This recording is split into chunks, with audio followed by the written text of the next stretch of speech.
Y'all, New York City just dropped the most outrageous document to come out of any American city hall in decades, and the Department of Justice is already on the phone calling it potentially illegal. This ain't speculation. This ain't a rumor somebody heard at the feed store.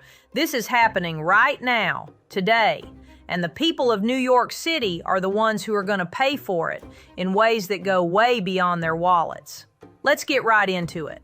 Mayor Zohran Mamdani, the self-described Democratic socialist running the biggest city in this country, just stood up at a press conference on Monday and unveiled what he calls the city's very first preliminary citywide racial equity plan. 375 pages, 800 racial equity strategies, 600 indicators to track and measure progress, 45 city agencies roped in to carry it all out. And the plan's opening line about New York's history says that the city's story has been one of colonization, exploitation, and racial oppression. Now, I want you to sit with that for just a second. The man who just became mayor of New York City, a city that took in immigrants from every corner of the world and gave them a shot at something better, stood up and described that city's entire history as nothing more than colonization and oppression. No mention of opportunity, no mention of what that city meant to families who showed up with nothing and built something. Just colonization, exploitation, and oppression. That is his foundation. And everything built on a foundation like that is going to lean the wrong direction. Now here is the part that would make your grandma spit out her sweet tea. The ink was not even dry on this plan before Harmeet Dillon, the Assistant Attorney General for Civil Rights at the Department of Justice, went on social media and said the plan sounds fishy and possibly illegal. She said her office will review it. That is the federal government's top civil rights official calling a sitting mayor's signature policy potentially discriminatory on the same day it was released. That is not a small thing. That is a federal warning shot fired right over the roof of City Hall. And why would the DOJ say that?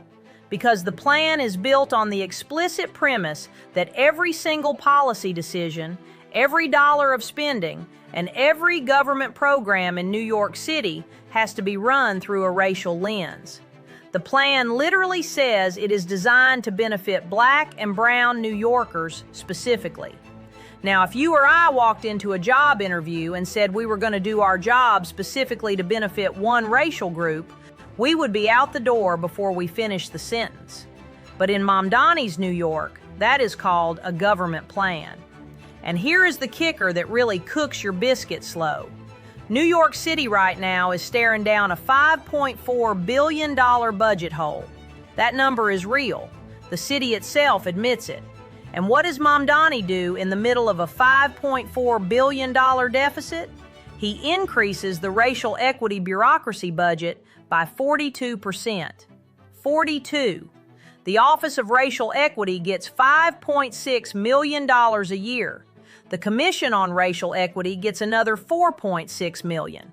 $10.2 million a year, a $3 million jump from what they were already spending, all while the mayor tells every other agency to tighten its belt.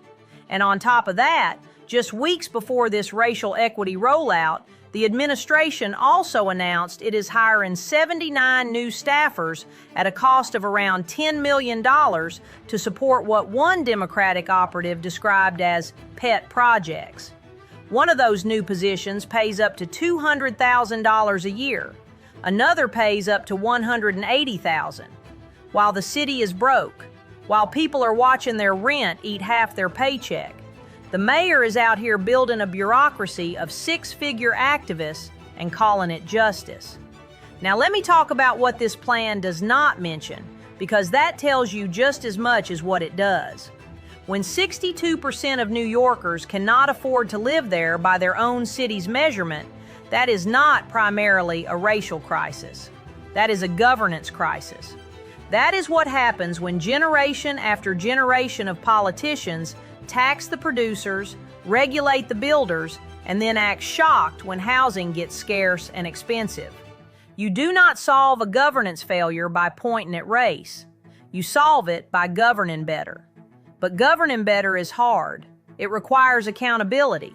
It requires saying no to somebody. Racial grievance framing is easy because it assigns blame without requiring solutions that actually pencil out. And Mamdani knows that. He is a smart man, which makes this more calculated than confused. Here is the public safety piece, and I need you to pay close attention here because this is where the real harm lands on real people. While Mamdani was rolling out his equity plan, his budget has already canceled the hiring of 5,000 additional police officers that the previous administration had funded and approved. 5,000 officers gone. The NYPD is already losing somewhere between 250 and 300 officers every single month to attrition. The force is down to around 34,000 uniformed officers, about 1,000 below even the current budgeted headcount. Emergency response times for critical calls are already up more than 50% compared to just a few years ago. 50% slower response when somebody is in danger. And the answer from this mayor is to not hire more officers, shrink the force further, and spend the savings on a racial equity bureaucracy that does not respond to a single 911 call. That is the trade he made. More equity commissioners, fewer cops. And the New Yorkers most likely to need faster police response times are not the ones with doormen and private security. They are the same working-class folks Mamdani swore he was going to the mat for. Now, there is a legal wall coming at this plan at full speed, and most people do not realize how solid that wall is. The Trump administration has spent over a year issuing executive orders rolling back race-based preferencing in government programs across the country. Federal funding to cities and states is already being tied to compliance with those orders. New York City receives billions in federal funding for education, housing, infrastructure, and health programs. If the DOJ review concludes that Mamdani's plan violates federal anti-discrimination law, and Harmeet Dillon is already pointing that direction, this city could be looking at federal funding clawbacks that dwarf whatever the plan was supposed to provide. The administration did not build this plan to be federal funding proof. They built it to make a political statement. And political statements have a way of coming back and biting you in a real expensive way. Here is what I keep coming back to, and I need you to think about this real careful. The city that Mamdani runs has a $17,000 median household wealth gap between black and white residents.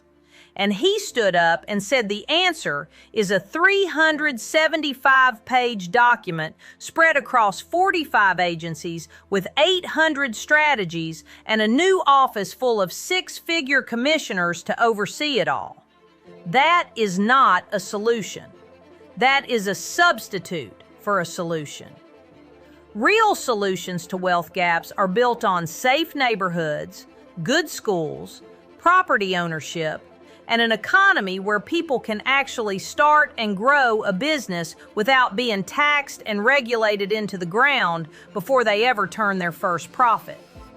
None of those things require a chief equity officer getting paid a city salary. All of them require a mayor who is more interested in outcomes than in optics. The Department of Justice is reviewing this thing right now. Federal funding is on the table.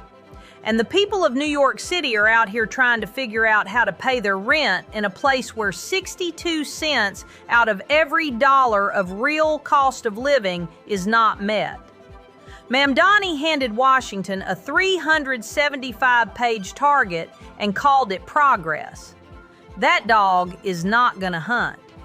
And the bill for this particular exercise in ideology over governance is going to come due a whole lot sooner than that equity framework is ever going to show results. Y'all, when the government starts doing math with race instead of results, the only people who ever win are the ones writing the plan. The rest of us are just standing there holding the tab.